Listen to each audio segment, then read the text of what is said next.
আসসালামু আলাইকুম প্রিয় বন্ধুরা, আমরা চলে এসেছি পিরোজপুর জেলার সেই মঠবাড়িয়া উপজেলার সীমান্তবর্তী সেই সুন্দরবন আর বঙ্গোপসাগরের সেই সীমানা ঘেঁষে এলাকায়।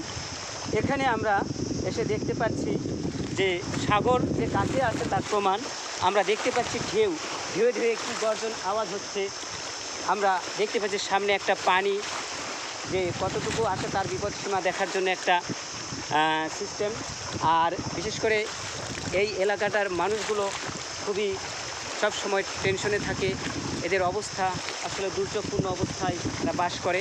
আমি আপনাদেরকে দেখানোর চেষ্টা করতেছি এই সুন্দরবন আর বঙ্গোপসাগরের সীমান্তবর্তী বলেশ্বর নদীটি।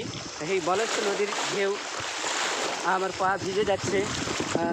বন্ধুরা, আসলে এই আশেপাশে আবার কতগুলো গাছ জন্মেছে সেই লবণাক্ত পরিবেশে। দেখেন একটি গাছ পড়ে এখানে আছে, এই গাছের নাম আমার জানা নেই। এই কাঁটা আছে গাছে, আবার কত কাঁটা, এই কাঁটাগুলো মনে হচ্ছে বিষাক্ত। হ্যাঁ, মাদার গাছ, অনেক নাম আছে, তবে সুপারি গাছ আছে। এখানে দেখেন পানিতে অনেকগুলো গাছ এখানে আছে, জোয়ারের কারণে এগুলো ডুবে গেছে। দূরে অনেক দূরে সেই নদীটির বিস্তৃত এলাকা, প্লাবিত অবস্থা।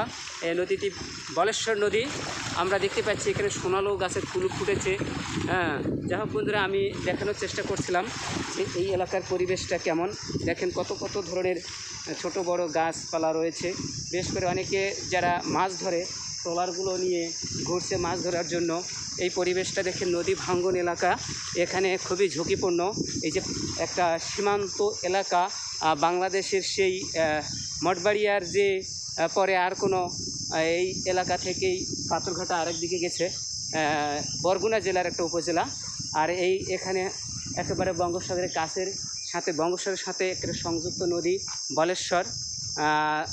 পরিবেশটা আসলে এখানে আমরা মনে করতেছি অনেক গাছপালা দেখতে পাচ্ছি যে এই পরিবেশে আমরা যা হোক আসলে আজকে যে ঘুরছি পরিবেশটা আপনাদের সামনে তুলে ধরার চেষ্টা করেছি।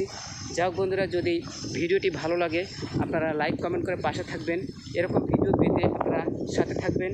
আশেপাশের পরিবেশটাও খুবই হচ্ছে শান্ত পরিবেশ, এখানে কোনো মানুষ নেই। আশেপাশে দেখা যাচ্ছে যে হয়তো সামনে বাড়ি আছে, এই জায়গায় মানুষ বাস করে, তারা নানান ধরনের দুশ্চিন্তায় বাস করে, কখন জানি দুর্যোগ আসবে। এই রকম পরিস্থিতি পরিবেশে আসলে কার ঘুম ধরে। যা হোক বন্ধুরা, আমি আপনাদের সামনে যে ভিডিওটি তুলে ধরেছি, যদি ভালো লাগে লাইক কমেন্ট করে পাশে থাকবেন। সকলকে অসংখ্য ধন্যবাদ। আল্লাহ হাফেজ।